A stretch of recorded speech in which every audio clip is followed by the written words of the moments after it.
Vivatech, c'est le plus grand salon tech et start-up d'Europe. Il se tient du 17 au 20 juin à la Porte de Versailles à Paris. À cette occasion, on parle cybersécurité. Je vous présente mes invités. Jérôme Billois, bonsoir. Bonsoir. Bonjour, bienvenue. Vous êtes partenaire cybersécurité et confiance numérique au cabinet de conseil Wavestone. Sonia Cissé, bonjour et bienvenue. Vous êtes avocate à la cour chez Linkletters. Alain Bouillet, bonsoir et bienvenue.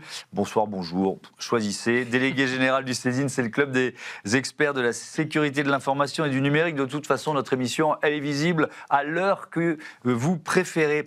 Tiens, Vivatech, une ou deux questions. Vous y serez ? Oui, forcément. Oui, forcément. Il y a quand même énormément d'innovation là-bas. La cyber a besoin d'innovation, hein, mais l'innovation a aussi besoin de cybersécurité. Donc, on y va pour rencontrer les startups, emmener nos clients, leur montrer les dernières innovations et puis passer la bonne parole sur les bonnes pratiques de sécurisation du numérique. Et vous, Sonia Cissé, vous serez... Oui, mais plus c'est un par passage obligé, par curiosité, exactement, oui. par curiosité, pour compréhension de l'environnement technologique général, global.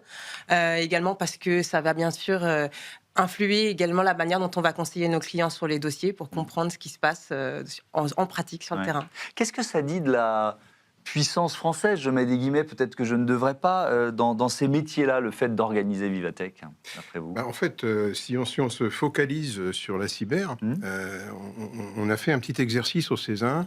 On s'est dit, mais finalement, il y a beaucoup de catalogues autour de la cyber, des startups, des grandes entreprises, des petites, des moyennes, etc. Mais il n'y avait pas véritablement de catalogue global. On a fait cet exercice. Et en fait, on s'est rendu compte qu'il y avait 320 entreprises. Alors, il y a des startups, il y a des plus grandes entreprises qui font on parle que de solutions cyber. Là. Et du coup, on se dit, voilà, finalement, le panorama de la cyber en France n'est pas aussi, on va dire, pauvre qu'on pouvait l'imaginer. Il y a énormément de solutions, énormément d'innovations. Alors évidemment, 300 solutions, ça fait beaucoup pour un pays comme la France. Donc il faudra aussi peut-être envisager de rassembler un peu tout ça et puis de compléter les solutions entre elles. Mais ça montre quand même qu'il y a un dynamisme qui ne se dément pas dans notre pays. Alors, vous publiez avec Wavestone une étude sur le degré de maturité des entreprises sur les questions cyber.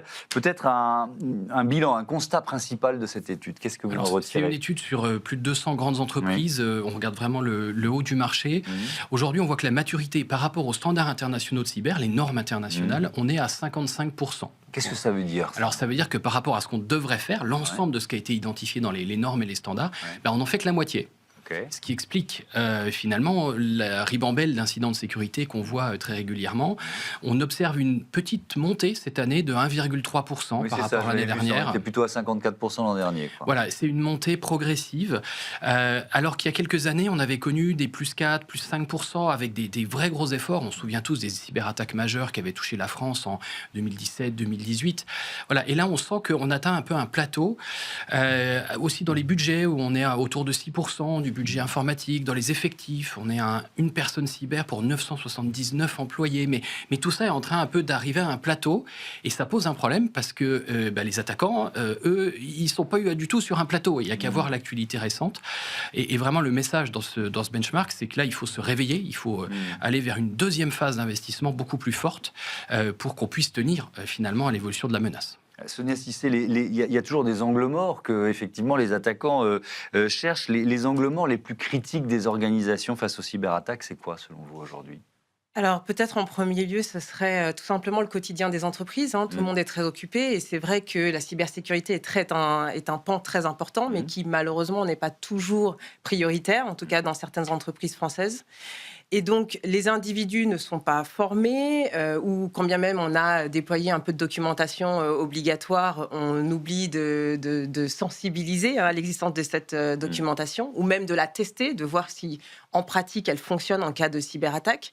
Il y a également, bien sûr, la chaîne d'approvisionnement, les sous-traitants, les co-contractants, qui sont souvent malheureusement le maillon faible des grandes entreprises. Et si on a investi pour sa part dans un grand programme de cybersécurité, il est possible que son plus grand sous-traitant ne l'ait pas fait.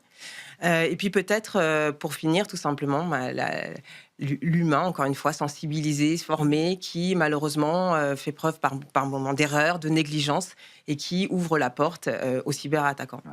Est-ce qu'il y a des vecteurs d'attaque qui sont prioritairement identifiés aujourd'hui, Alain Bouillet? Alors, dans les études que nous faisons au César, on a classifié ces vecteurs. Le premier, ça reste le phishing. C'est quand même plus facile de demander gentiment à quelqu'un de nous donner son mot de passe plutôt que d'aller attaquer des murailles parfois difficilement franchissables. Ça, c'est le premier vecteur d'attaque. Le second, ça reste quand même l'exploitation de failles, c'est-à-dire tous les systèmes sont faillibles. On l'a vu avec Anthropic et Claude Mythos. On va en parler. J'ai prévu un chapitre là-dessus. Voilà. On a vu l'étendue des dégâts. Donc cette lutte permanente, vulnérabilité, corriger les vulnérabilités, etc. On est quand même dans un environnement un peu particulier. Le monde du logiciel est un monde pratiquement pas régulé. C'est-à-dire que vous pouvez acheter n'importe quelle boîte de petits pois à Carrefour. Aujourd'hui, vous avez plein de labels sur la boîte. Vous achetez une boîte de logiciel, vous pouvez chercher, il n'y a pas marqué sécurité inside. Donc en fait, cette question de la vulnérabilité reste prégnante dans les vecteurs d'attaque. Et puis, vous l'avez dit à l'instant, hein, ce qui vraiment augmente année après année, ce sont les fournisseurs, c'était la chaîne de liaison. Pourquoi ? Parce que les entreprises, finalement, elles sous-traitent de plus en plus de choses. On ne sous-traite pas que l'informatique, on sous-traite plein de choses dans l'entreprise. Et pour sous-traiter ces activités, ces process, il y a des données qui circulent. Et à un moment donné, le fournisseur, et généralement, je ne dis pas que tous les fournisseurs sont comment dirais-je, mal équipés en matière de sécurité, mais en règle générale, la sécurité est plus faillible chez les fournisseurs que chez le client. Ouais. Pourquoi ? Parce que c'est cher ? Et non, les fournisseurs n'ont pas forcément les moyens de se payer une cybersécurité ? Non, mais c'est une prise de conscience. Je pense, quand vous avez une opération marketing au hasard, j'ai rien contre les marketeurs, mais une opération marketing qui va être lancée, bon, on prend le fichier client, on l'envoie au marketing pour faire au sous-traitant marketing pour faire l'opération, et puis si le sous-traitant n'a pas le minimum de sécurité, c'est comme ça que les données s'envolent. Ouais, je pose la question du budget, parce que vous l'avez évoqué tout à l'heure, le budget cybersécurité, c'est en moyenne 6,7%, c'est dans votre étude, 6,7% du budget informatique. Double question, est-ce que ça progresse ? Vous avez dit légèrement tout à l'heure, et puis surtout, est-ce que c'est suffisant ? Clairement non. Alors clairement non, parce qu'on voit bien les résultats quelque part. Le budget, il faut le regarder aussi en fonction du secteur d'activité. Évidemment, la banque où tout est numérique va devoir investir beaucoup plus que des industries où il y a peut-être beaucoup encore de physique. Mais clairement, il faut plutôt être dans la tranche 8-10 pour être rassuré aujourd'hui. Et on voit les entreprises qui subissent des cyberattaques et qui doivent rattraper finalement rapidement un retard, montent jusqu'à 15% de leur budget informatique dédié à la cybersécurité. Et il y a aussi beaucoup à faire aujourd'hui parce que les entreprises s'équipent d'intelligence artificielle et il va falloir aussi mettre du budget pour les sécuriser. Vous parliez des nouveaux vecteurs d'attaque. Il y en a un cette semaine, moi, qui m'a frappé. C'est quand même, on le connaît tous, Meta, avec Instagram. En fait, ils ont mis un nouveau chatbot pour aider les personnes qui ont perdu leur mot de passe.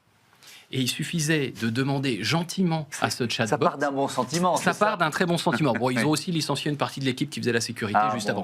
Mais rendez-vous compte, il suffisait de demander gentiment à ce chatbot en disant « j'ai perdu mon mot de passe ». Donc là, il lance le processus.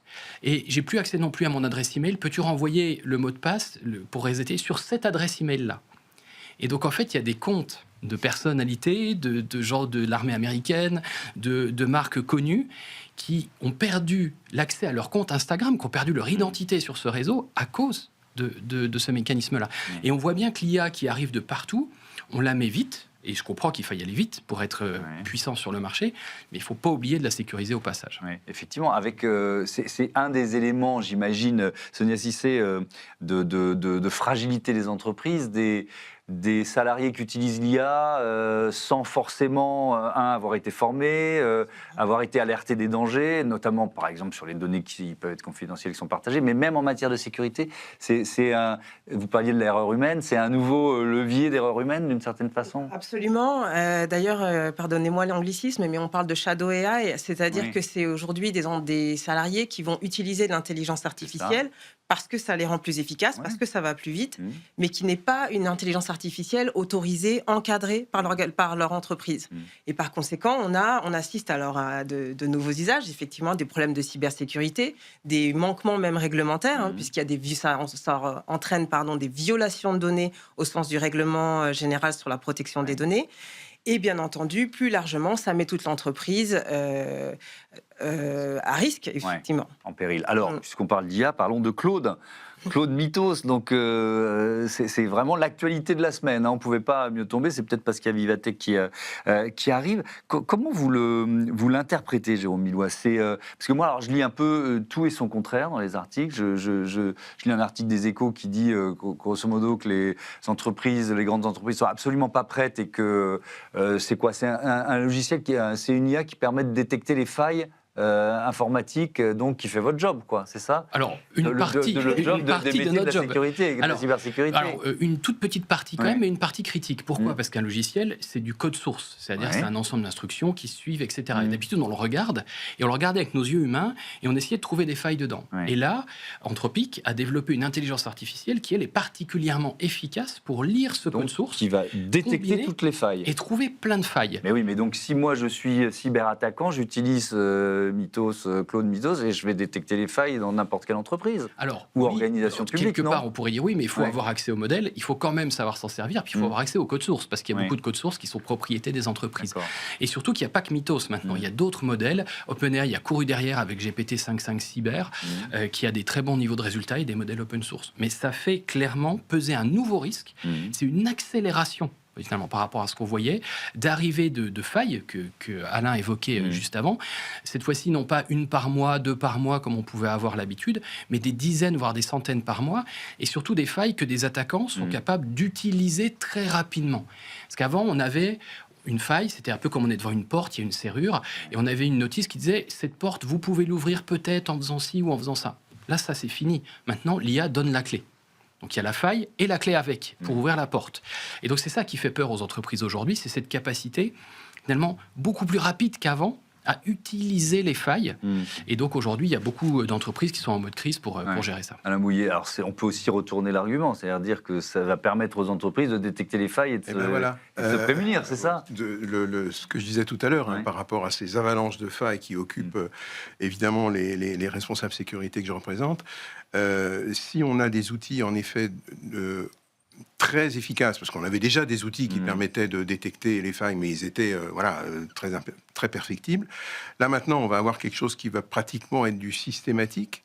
Donc on peut espérer, en regardant la bouteille à moitié pleine, que cet outil serve à améliorer cette qualité logicielle qui quand même fait défaut et qui fait les bonnes œuvres, je dirais, de la cybercriminalité. Parce que toute faille aujourd'hui dans un système, quel qu'il soit, que ce soit un système très utilisé ou le système de votre docteur qui n'a pas eu la bonne idée de prendre Doctolib, eh bien, vous pouvez vous retrouver avec des données qui sont dans la nature. Le vol de données est quand même aujourd'hui l'impact numéro un pour les entreprises. On le voit malheureusement tous les jours. Et puis, c'est pas des dizaines de milliers de données, c'est toujours des dizaines de millions de données. Enfin, on a parlé de 40 millions pour les mutuelles, de France Travail. Enfin, je vais pas refaire toute la litanie, mais on voit bien qu'aujourd'hui,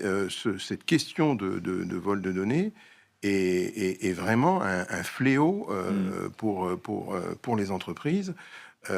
Et encore une fois, cette question de la qualité logicielle, alors on pourrait, en général, quand on a un problème, on légifère dans ce pays. C'est très bien faire ça. Mais on a inventé un Cyber Resilience Act, justement le fameux CRA, qui va légiférer un petit peu autour de cette qualité logicielle.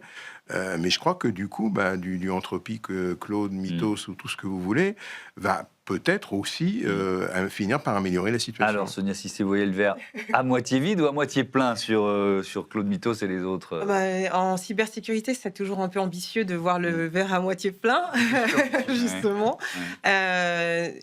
Non, il faut aussi vivre avec son temps. C'est vrai que ces technologies sont là, elles arrivent, il y en aura de plus en plus. Et vous avez raison, le sujet, c'est que la réaction européenne est de réguler, de légiférer, d'amener beaucoup d'actes.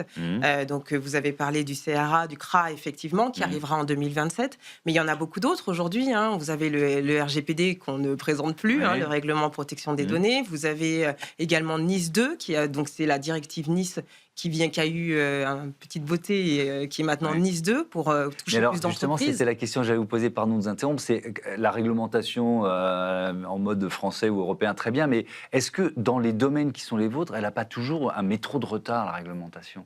C'est-à-dire qu'elle est conçue pour des menaces qui sont peut-être datées quand la loi est votée. Alors, de moins en moins. Je pense que ça a été une réalité, effectivement. Et d'ailleurs, c'est typiquement NIS 2 est venu capturer beaucoup plus d'entreprises que NIS 1, tout simplement pour justement prévenir tous ces changements technologiques.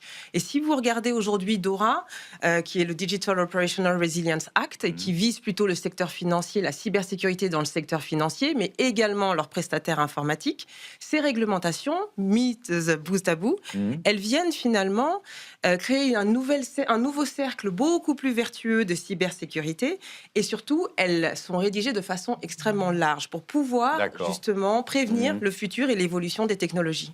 Je lis en préparant l'émission tout à l'heure, un article de nos confrères des Échos sur Anthropique qui lance une sorte d'alerte, en tout cas qui dit qu'il faut ralentir ou suspendre le développement de l'IA de pointe le temps que l'humanité s'adapte. Ça ne concerne pas seulement vos domaines de cybersécurité, mais enfin, c'est quand même pas totalement anodin. Comment vous l'analysez, Est-ce que c'est une entreprise qui se dit « Oula, j'ai un peu d'avance, donc j'essaye de geler le marché pour garder mon avance », ou alors est-ce qu'il y a un vrai danger et que, heureusement, ceux qui sont au cœur du réacteur nous alertent? Comment vous l'analysez?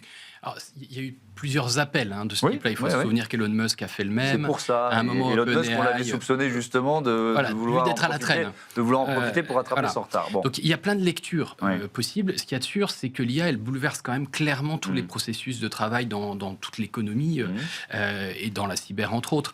Mais même sur l'humanité, il y a une encyclique du pape sur le devenir de l'humanité. Bon, c'est quand même des questions profondes qu'on est en train de se poser. C'est des questions extrêmement profondes et qu'il faut se poser. Je pense qu'il faut les adresser. Aujourd'hui, il y a quand même par contre beaucoup d'amplification autour de l'IA. Nous, on en fait au quotidien dans nos activités, chez nos clients, etc. Ça accélère, mais pour l'instant, on n'est encore pas sur quelque chose qui fait immédiatement disparaître toutes les entreprises. On voit que dans les faits, même un acteur comme Microsoft a commencé à dire « Ouh là là, l'IA me coûte plus cher que certaines activités humaines, donc je vais peut-être ralentir un petit peu, etc. » Donc derrière cet emballement, je pense qu'il faut aussi avoir une respiration qu'on n'a pas depuis à peu près 1 an et demi. Chaque semaine, c'est la course. C'est la course, voilà. Et voir quels sont les effets réels. Et finalement, à mon sens, on va arriver à une forme d'équilibrage où l'IA va clairement aider, va clairement apporter, mais le travail humain ne va pas disparaître. Mais vous le disiez tout à l'heure, on légifère toujours un petit peu en retard. Je pense que pour l'IA, ça va être pareil. Il va falloir en effet réguler un petit peu tout ça, parce que là, on est quand même parti, parfois, c'est rendez-vous en terre inconnue, tous ces sujets-là. Et il y a déjà effectivement des réglementations qui sont en préparation à Bruxelles, on peut compter sur eux. Mais en effet, je pense que ce monde qui arrive là, il va falloir le réguler. Parce qu'il y a un moment donné, comme je disais tout à l'heure, quand il y a quelque chose qui ne va pas, on fait une loi et on essaye de remettre les choses à leur place. Donc on n'échappera pas, ce monde de l'IA n'échappera pas à la réglementation. Peut-être, ce que je retiens de ce que vous nous disiez, c'est une forme d'autorégulation qui viendra soit par le coût, soit par les matières premières nécessaires au développement de l'IA, soit par effectivement des voix morales qui s'élèvent pour dire attention, il faut mettre sur pause. votre avis là-dessus? Il y aura un peu de, évidemment, l'éthique va rester très importante Oui. dans l'intelligence artificielle. Je pense que il faut aussi faire confiance au texte, au règlement tel qu'il s'applique. Il y a effectivement le règlement sur l'intelligence artificielle qui vient et qui est un règlement qui est tout neuf, 2024 pour ses débuts, qui a rentré en application en 2025. Et déjà, il a fait l'objet d'une révision par justement nos régulateurs à Bruxelles pour pouvoir être beaucoup plus applicable et surtout garder l'accent sur l'innovation en Europe et ne pas freiner l'Europe par rapport aux autres ses concurrents asiatiques. Réussir à ne pas freiner l'innovation tout en contrôlant quand même ou encadrant l'IA, c'est une sorte de spécificité européenne. Oui, On absolument. peut dire ça. C'est un équilibre difficile. Pardon. Pardon, oui, il y a ce qui s'est passé aux États-Unis sur les 15 derniers jours. Il faut se rappeler que Donald Trump était anti-régulation. Mythos arrive. Tout le gouvernement américain voit le risque. Donald Trump dit on va faire une réglementation, on va demander 90 jours d'observation sur tous les nouveaux modèles d'IA avant d'autoriser à ce qu'ils sortent. Levée de bouclier à gauche, à droite. Et là, on passe à 30 jours. Si jamais vous avez envie de nous envoyer vos modèles, oui, c'est ça, sur le volontariat, si j'ai bien compris. Et donc, on voit bien qu'il y a une course qui, de toute façon, est internationale. Il ne faut pas oublier la Chine derrière, qui aujourd'hui est quand même extrêmement en avance sur ces sujets numériques, qui va évidemment débarquer en Europe aussi à un moment ou à un autre. Et donc, voilà, il ne faut pas qu'on se bloque nous-mêmes. En même temps, il faut garder nos valeurs. C'est un équilibre. Je ne voudrais pas être régulateur aujourd'hui. Oui, effectivement. Parce qu'il y a aussi, autour de ces questions, un risque de dépendance technologique. On parlait du tissu d'entreprises et de solutions françaises. C'est vrai qu'on ne peut pas se retrouver dépendant de solutions technologiques totalement fabriquées ailleurs. Là, pour le coup, je vais regarder la bouteille à moitié vide, parce que ça fait 40 ans qu'on la creuse, notre tombe de dépendance numérique, en achetant massivement, pratiquement tout le monde, les mêmes solutions, des GAFAM, etc., etc. On avait conscience de cette dépendance, mais on la regardait plutôt d'un point de vue juridique. C'est-à-dire qu'en gros, on se disait, les Américains, ils ont inventé un truc formidable, ce sont les lois extraterritoriales. En gros, c'est des lois qui s'appliquent à l'extérieur du territoire. Du coup, quel que soit l'endroit où vos données se trouvent, si elles se trouvent chez un opérateur américain, les Américains ont un droit d'espionner, finalement, avec ces lois, ont un droit de regard sur vos données. Bon, ça, c'était ce qui nous a préoccupés pendant, je dirais, les 15 ou 20 dernières années, avec les migrations massives vers le cloud, qui ont en effet fait prendre conscience qu'on avait peut-être des données sensibles, etc. Mais là, on s'aperçoit d'une chose, c'est que si M. Trump ou son successeur décide un jour d'appuyer sur le bouton de arrêt de fourniture de services numériques aux sous-développés européens, parce qu'il y aura quelque chose qui lui aura déplu, etc., eh bien, on voit qu'on est complètement désarmé par rapport à ça. Complètement désarmé. C'est-à-dire qu'on a aujourd'hui des stratégies d'entreprise. Alors, il y avait des stratégies, par exemple, ce qu'on appelait multi-cloud. C'est-à-dire qu'on prenait un cloud chez un opérateur, un cloud chez un autre, sauf qu'en général, on prenait les deux chez les Américains. Donc maintenant, effectivement, ces questions de souveraineté depuis l'élection de Trump, il faut dire que ça a quand même été un bon aiguillon. C'est probablement notre meilleur ambassadeur de la souveraineté en Europe. Je pense qu'effectivement, les choses sont en train de changer. On voit bien des mouvements comme le Danemark, par exemple. Alors eux, avec le Groenland, ils sont quand même aux premières loges.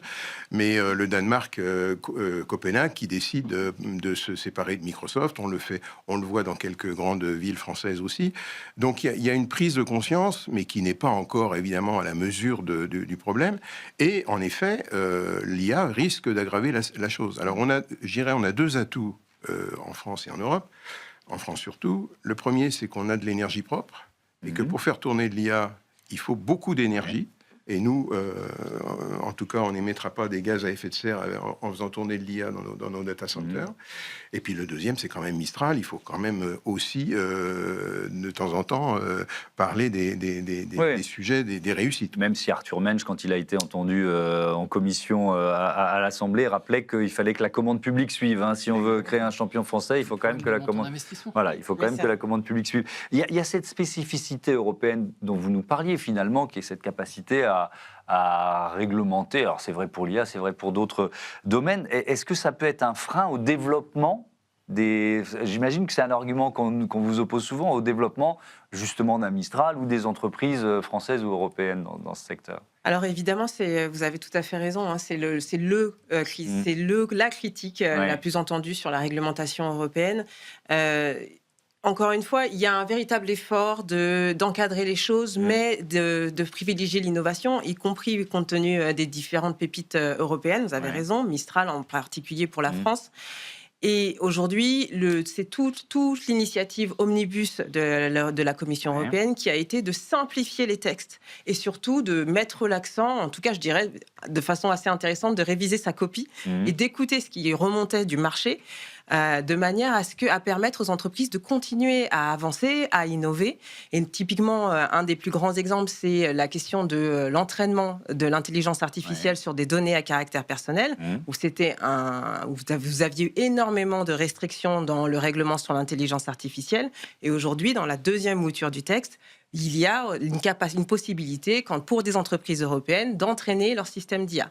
Donc, je pense que évidemment, tout n'est pas encore parfait, mais on y vient et surtout, le régulateur a compris le problème. D'accord, a tenu compte de ces enjeux de compétitivité et de compétition mondiale. Un dernier chiffre sur le marché de la cybersécurité en France, 7 milliards d'euros, ça devrait être atteint en 2029. C'est SOSAFE, le rapport de cybermenace 2025, qui nous dit ça, croissance annuelle constante de 6,29 entre 25 et 29. Je ne sais pas si vous avez ces chiffres en tête, c'est toujours difficile de se projeter, d'anticiper ce que sera un marché, mais de toute façon, ça va être un marché en croissance régulière, ça c'est sûr. Alors oui, mais ce qu'on observe, c'est sur les très grandes entreprises, on a quand même un peu un plateau, comme je l'évoquais. C'est ce que vous disiez tout à l'heure. Par contre, c'est vrai qu'il y a l'autre segment de marché, c'est-à-dire les ETI, les PME, PMI, où aujourd'hui on est dans une situation qui est quand même assez grave d'un point de vue résistance cyber. On voit que c'est très souvent elles qui sont victimes d'attaques. Nice 2 arrive, 15 000 entreprises de taille intermédiaire vont justement être concernées. Donc elles vont devoir se mettre au niveau. Voilà, donc clairement, une croissance à 6% me semble pas délirante par rapport au chemin qu'il y a à parcourir sur ce segment de marché. Et puis sur le segment des grandes entreprises, en fait, là, c'est le moment de réinvestir à cause de l'IA et avec l'IA. Donc non, je pense que c'est un marché qui va aller en croissance, mais qui va énormément se transformer. Oui, effectivement. Votre avis sur la croissance du marché, pour conclure? En fait, ce qu'on voit, on parle de solutions cyber et d'IA. On a parlé de l'IA pour les attaquants. L'IA pour la cyber, c'est quand même quelque chose de très important aujourd'hui. On ne peut pas aller sur un salon, j'en viens, on ne peut pas aller sur un salon, et on le verra sûrement à Vivatech, sans que les solutions cyber soient avec du IA inside. Tout est boosté à l'IA aujourd'hui, et c'est tant mieux, parce que les attaquants, eux, n'ont pas attendu pour booster leur système d'attaque avec de l'IA. Donc, je crois qu'effectivement, on ne pourra de toute façon que voir grossir la cyber. Pourquoi ? Parce que le champ d'attaque augmente tout le temps. Vous avez une numérisation galopante de toutes les entreprises. Ça descend dans les plus basses couches des process de l'entreprise. Donc, à un moment donné, vous avez un champ d'action pour l'attaquant qui est démultiplié. Donc, vous serez obligé de protéger plus de choses. Merci beaucoup à tous les trois d'avoir participé à ce Smart Trends. Je vous dis à bientôt sur Be Smart for Change. Merci à vous de votre fidélité à la chaîne des audacieuses et des audacieux. À très vite. Salut.